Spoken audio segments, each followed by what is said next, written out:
የአያቶላህ መገደልና የዱባይ ድንገተኛ ጥቃት። ሰላም ጤና ይስጥልኝ ውድ የቻናላችን ቤተሰቦች፣ ዛሬ ዓለማችን የምትገኝበት ሁኔታ በሚስማር ላይ እንደመቆም ሆኗል። በመካከለኛው ምስራቅ ለዓመታት ሲቀጣጠል የቆየው ውጥረት አሁን ከቃላት ባለፈ ወደ አስፈሪ የኃይል እርምጃ ተሸጋግሯል። በተለይም የከፍተኛው መሪ የአያቶላህ መገደል መነገሩን ተከትሎ ቀጠናው ብቻ ሳይሆን መላው ዓለም በከፍተኛ ስጋት ውስጥ ወድቋል። ይህ ክስተት ተራ ወታደራዊ እርምጃ ሳይሆን የቀጠናውን የፖለቲካ ካርታና የኃይል ሚዛን የሚቀይር ትልቅ ክስተት ነው። የአያቶላህ መገደል ለኢራንና የመቋቋም ዘንግ ተብለው ለሚጠሩት አጋሮቿ ታላቅ የሞራልና የስትራቴጂ ውድቀት ተደርጎ ይወሰዳል። የአያቶላህ መገደል ለኢራንና የመቋቋም ዘንግ ተብለው ለሚጠሩት አጋሮቿ ታላቅ የሞራልና የስትራቴጂ ውድቀት ተደርጎ ይወሰዳል። እስራኤል ይህንን እርምጃ ራሴን ከማጥፋት ለመከላከል የወሰድኩት እርምጃ ነው ስትል፣ የኢራን ወገን ደግሞ ድርጊቱን ቀይ መስመር የረገጠ ታላቅ ስህተት በማለት በከባድ የበቀል ዛቻ ምላሽ ሰጥታለች። አሁን ላይ ጦርነቱ በድንበር ላይ ከሚደረግ የተለመደ ግጭት ወጥቶ በረጅም ርቀት ሚሳይሎች፣ በዘመናዊ ድሮኖች እና በሳይበር ጥቃቶች የታጀበ አውዳሚ ምዕራፍ ውስጥ ገብቷል።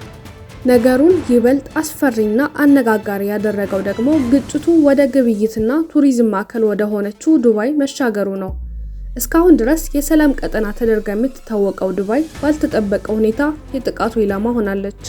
በደረሰው የሚሳይልና የድሮን ጥቃት በተለይም በኢንዱስትሪ ቀጠናዎችና በንግድ ማዕከላት ላይ ጉዳት ደርሷል። እንደ ጂብል አሊ ያሉ የንግድ ወደቦችና አካባቢ የሚገኙ አንዳንድ ሰማይ ጠቀስ ህንፃዎች የጥቃቱ ሰለባ መሆናቸው እየተነገረ ነው። በተጨማሪም በአልኮዝ የኢንዱስትሪ መንደር አቅራቢያ የሚገኙ መጋዘኖች ላይ የእሳት አደጋ መከሰቱ ተዘግቧል። ይህ ድንገተኛ ጥቃት በተለይ በዱባይና በአካባቢው የሚኖሩ በብዙ ሺዎች የሚቆጠሩ ኢትዮጵያውያን ላይ ከፍተኛ ድንጋጤና ስጋት ፈጥሯል። ብዙ ወገኖቻችን ኑሯችንና ህይወታችን ምን ሊሆን ነው በሚል ጭንቀት ውስጥ ናቸው። በተለይ ኢትዮጵያውያን በብዛት በሚኖሩባቸው እንደ ዴራ አልሳቷ ባሉ አካባቢዎች የሚኖሩ ወገኖቻችን የአየር መከላከያ ሚሳይሎች የሚፈጥሩት ድምፅና የደህንነት ስጋቱ ከፍተኛ እንቅልፍ ነሽ ሆኖባቸዋል። የአየር በረራዎች መስተጓጎልና የደህንነት ጥበቃው መጠናከር በዱባይ የሚኖሩ ኢትዮጵያውያን ዋነኛ ራስ ምታት ሆኗል። ይህ ጦርነት እኛ ጋር ምን ያደርሳል ብሎ ማሰብ ስህተት ነው።